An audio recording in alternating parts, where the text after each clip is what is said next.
किसी ने बड़े कमाल की बात कही है कि नाराज ना होना ये सोचकर कि काम मेरा और नाम किसी और का हो रहा है, क्योंकि घी और रुई सदियों से जलते आ रहे हैं और लोग कहते हैं कि दिया जल रहा है। इस वक्त हमारे साथ में हैं देश के सबसे पसंदीदा teacher, India's most loved teacher Anand Kumar sir. Sir प्रणाम है, हैप्पी टीचर्स डे। बहुत बहुत धन्यवाद, बहुत बहुत धन्यवाद।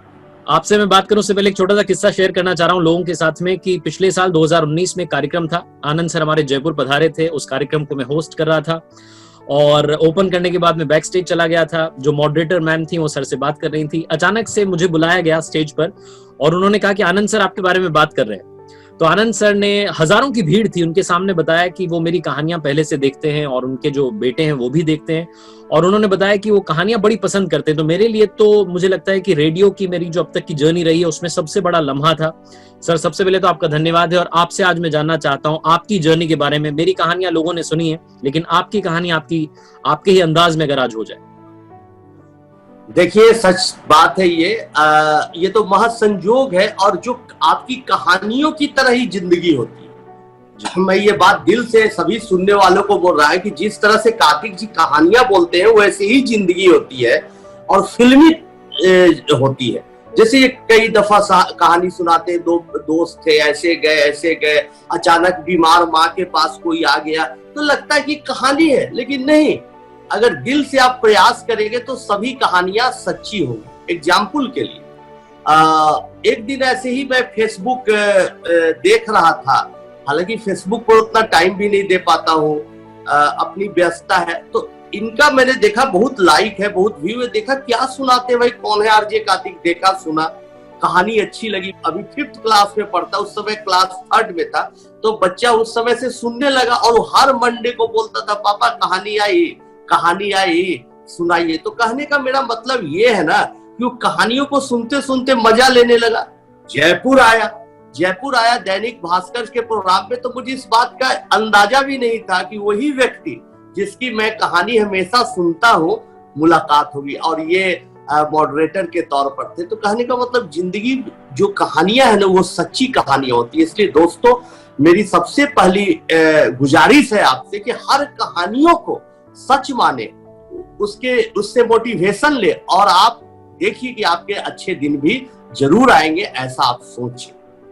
सर आपकी जिंदगी में सबसे बड़ा लम्हा मुझे लगता है जब आपको कैम्ब्रिज यूनिवर्सिटी से ऑफर आया था, लेकिन आप वहां नहीं जा पाए, वो टीस आपके मन में रही और वहां से सारी यात्रा शुरू हुई सुपर 30 की। अगर आप थोड़ा सा बताएं ब्रीफली कि क्या क्या उस वक्त आपको फेस करना पड़ा था, किन किन मुसीबतों का सामना करना पड़ा था। आपको लगता है कि जो सबसे इंपॉर्टेंट लम्हा था कैम्ब्रिज न जाने का? नहीं, आज शिक्षक दिवस के दिन बता रहा हूं मैं कि सबसे इंपॉर्टेंट लम्हा था जब मैं क्लास 6 में पढ़ता था और बहुत मन लगा के पढ़ता था और मैथमेटिक्स पर बहुत ध्यान देता था। तो ये चर्चा अगल बगल मोहल्ले में होने लगी कि भाई आनंद मैथमेटिक्स बहुत अच्छा पढ़ता है, बहुत इंटरेस्ट से। तो बगल में, मैं बहुत गरीब था और हमारे थोड़े घर के दूरी पर एक सरदार जी रहते थे, बहुत अमीर थे उस जमाने में। उनके 2 बच्चे थे जो क्लास 4th में पढ़ते थे, उनको मैंने पढ़ाना शुरू कर। तो उनके रिक्वेस्ट पर कि भाई पढ़ा दो बेटा। मुझे तो आश्चर्य लगा कि मुझे शिक्षक का काम क्लास 6 में दिया गया। पढ़ाते पढ़ाते चौथे दिन क्या बात? दोनों बच्चों ने खड़ा होकर बोला प्रणाम सर। तो जो सर बोला, जो गुरु का दर्जा दिया ना, वो हमारे लिए जीवन का सबसे इम्पोर्टेंट दिन था। क्या बात है, जहाँ पढ़ा रहे। जी। तो उसी दिन से मैंने सोचा कि जीवन में तमाम मुश्किलों का सामना करना पड़े, फिर भी बनूंगा मैं टीचर। भले कैम्ब्रिज नहीं जा पाया, एडमिशन होने के बावजूद पैसों की तंगी थी, हवाई जहाज के टिकट कटाने तक का भी खर्च नहीं था। हमारे पिताजी पोस्टल डिपार्टमेंट में एक सिंपल एम्प्लॉय थे, बावजूद इसके मैंने कभी भी हिम्मत नहीं हारी और ये यात्रा चलती रही। कुछ दिन प्राइवेट कोचिंग इंस्टीट्यूशन में पढ़ाया, फील किया कि नहीं, यहाँ पर उन बच्चों के जीवन में तब्दीलियां आ नहीं सकती जिनकी मेरी जरूरत है। इसलिए फिर डिसाइड करके सुपर 30 की शुरुआत की। मेरा भाई प्रणव साथ दिया, माताजी साथ दिए और बाकी आप लोग फिल्म में या कहीं से और कहानी जानते हैं। तो टीचर बनने का जो पैशन क्लास 6 से था वो आज भी क्या बात है। और आपके पढ़ाए हुए बच्चे, जो कि बिहार के किसी गरीब परिवार का बच्चा जिसने एक बार सपना देखा होगा कि कभी मैं आईआईटी में जाऊंगा, आपके जरिए वो आईआईटी तक पहुंचता है और आज लंदन में एमएनसी में जॉब कर रहा है। कैसा लगता है सर ये सब जानकर के? और कभी उन स्टूडेंट से मुलाकात होती होगी आपकी? बहुत अच्छा लगता है। सबसे बड़ी बात है कि चाहे लंदन हो, चाहे मॉस्को हो या यूएस हो, कहीं भी जाते हैं उन बच्चों को कोई पोस्ट देखता है, मैं बताता भी नहीं फेसबुक पर कि वो सर यहाँ है, फोन करता है, कॉल करता है, बच्चे लोग आते हैं, मिलते, बहुत अच्छा लगता है कि वही बच्चा जो खाने को मोहताज था, जिसको 2 जून की रोटी नसीब नहीं थी, और आज इतने बड़े पोजीशन पर है, बीएमडब्ल्यू और मर्सिडीज जैसे गाड़ियों से चल रहा है। तो सच में सिनेमा जैसा ही लगता है और कार्तिक जी की कहानियों जैसा ही लगता है। इसलिए कार्तिक जी की कहानियां सच हो सकती है, ये मानकर हमेशा सुने। कर दिखाओ कुछ ऐसा कि दुनिया करना चाहे, आपके जैसा, आनंद सर के जैसा। सर मैं आपसे जानना चाह रहा हूँ कि आपका एक फंडा है कि आप हमने मूवी में भी देखा कि आप कई बार सुबह सुबह अर्ली मॉर्निंग पढ़ाना शुरू कर देते थे। ये क्या फंडा था? सुबह जल्दी पढ़ाने का शुरू से फॉर्मूला था या इसके पीछे क्या कहानी? देखिए ये क्या है ना कि ये डिपेंड करता था। कभी कभी रात में भी देर रात तक पढ़ाते थे और कभी कभी ऐसा माहौल बन जाता था कि सुबह पढ़ाए। जाड़े का दिन होता था और एकदम शीतलहर चल रही है, उस माहौल में भी बच्चे ये जुनून रहता था, ये हौसला रहता था कि सुबह 6 बजे से हम लोग क्लास लेते थे, सिर्फ मैथमेटिक्स 9 बजे तक पढ़ाते थे, 3 घंटा 3.5 घंटा पढ़ाते थे। अब बच्चे पढ़ते हैं। तो अगर आप में जुनून है, कुछ करने का हौसला है, तो आप कुछ भी कर सकते हैं। इसलिए आप अपने हौसले को मजबूत करिए और देखिए दुनिया आपके कैसे कदमों के सामने आएगी। राइट। मैं सर पढ़ रहा था कहीं पर कि आपके जो सुपर 30 के स्टूडेंट्स हैं उसमें हिंदी मीडियम के बहुत सारे छात्र छात्राएं हैं। अब मैं आपसे जानना चाह रहा हूं कि हिंदी माध्यम जहां पे आता है ना, कई बार लोग पीछे हट जाते हैं, उन्हें लगता है कि बड़ी कॉम्पिटिटिव एग्जाम है, हमसे क्रैक नहीं होगी, मुश्किल होगा, हिंदी वालों के लिए जगह नहीं होगी। लेकिन आपके वहां से हिंदी माध्यम वाले बच्चे भी कमाल करके आगे निकले हैं। उन स्टूडेंट्स के लिए आप क्या कहना चाहते हैं जो इस वक्त हिंदी मीडियम में पढ़ाई कर रहे हैं? देखिए हिंदी मीडियम में पढ़ाई करने वाले बच्चों को बोलना चाहेंगे कि अपना हौसला कभी ना कम करे। हिंदी बोल बोल के ही बहुत लोगों को हमने देखा है बहुत आगे तक पहुंचे हैं, दुनिया की उन ऊंचाइयों को भी छुआ है जिसकी कल्पना लोगों ने नहीं की है।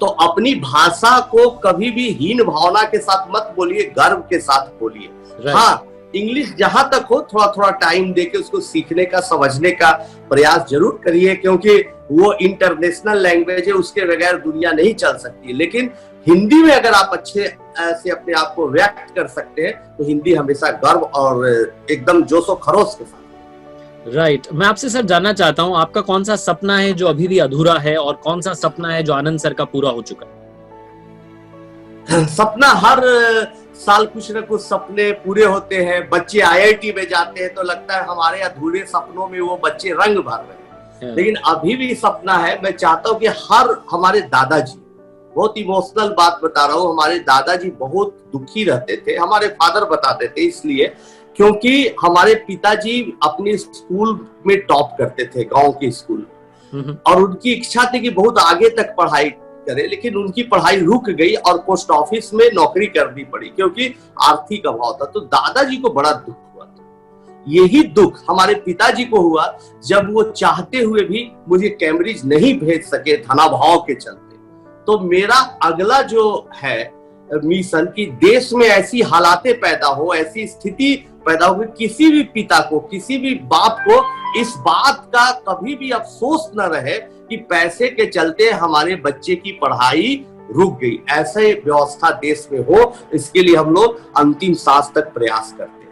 अद्भुत सर, अद्भुत। और आपकी कहानी को तो हमने सुपर 30 में और करीब से देखा है। मैं आपसे समझना चाह रहा हूं कि अगर मान लीजिए कभी सुपर 30 का सीक्वल बनता है या कभी इस फिल्म को बनाया जाता है दोबारा से, आप कौन से एक्टर को देखना चाहेंगे उसमें? फिर से ऋतिक रोशन जी ही को देखना चाहेंगे, क्योंकि तब तक हमारी उम्र भी थोड़ी बढ़ जाएगी, उनकी भी उम्र बढ़ जाएगी, तो कहानी मैच करेगी। और अच्छे कलाकार है, उनसे अच्छा कलाकार कौन हो सकता है? हमारे बारे में समझे हुए, जाने हुए, काफी अभ्यास किए। आपने मुझे एक इंटरव्यू में बताया था पहले कि वो जब आप उनसे मिलने के लिए मुंबई गए थे तो इतना ज्यादा वो लीन हो जाते थे आपसे बात करते करते कि वो नंगे पैरी जो है नीचे तक आपको छोड़ने के लिए चले आते थे अपनी बिल्डिंग में। सही बात है, बात करते थे, फिल्म पर डिस्कशन करते थे, हमारे हाव भाव को रीड करते थे। तो मैंने देखा कि इतने लीन हो जाते थे, इतने मशगूल हो जाते थे कि जब मुझे नीचे अपार्टमेंट से छोड़ दे आते थे तो कई दफा ऐसा हुआ कि उनके पैरों में चप्पल नहीं होता था। उनका स्टाफ लोग बोलता है सर सर चप्पल आप छोड़ दिए। ओहो अच्छा।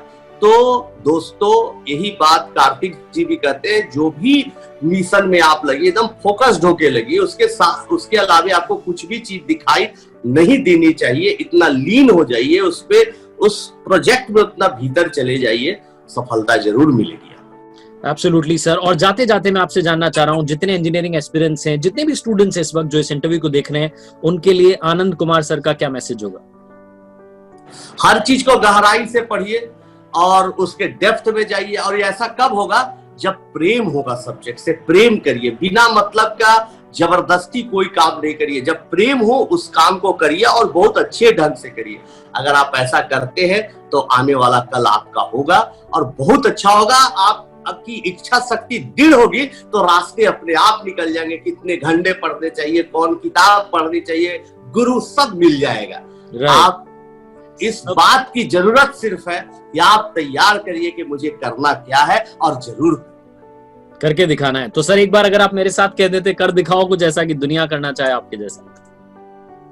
हाँ, कर दिखाओ कुछ ऐसा कि दुनिया करना चाहे आप जैसा। ये तो मैं भी सीखा हूँ आरजे कार्तिक जी से और कई जगहों पर बोलता हूँ। बहुत अच्छा, इसलिए कुछ अच्छा करिए।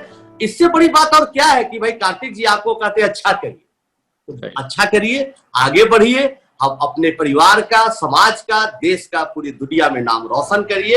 एक शिक्षक होने के नाते हमारी यही आपसे शुभकामनाएं है। और सर देश के जितने स्टूडेंट्स हैं, उनके पेरेंट्स हैं, सबकी तरफ से मैं आपको बारंबार प्रणाम करता हूं। Thank you so much sir, आपने वक्त दिया और हमसे बात की।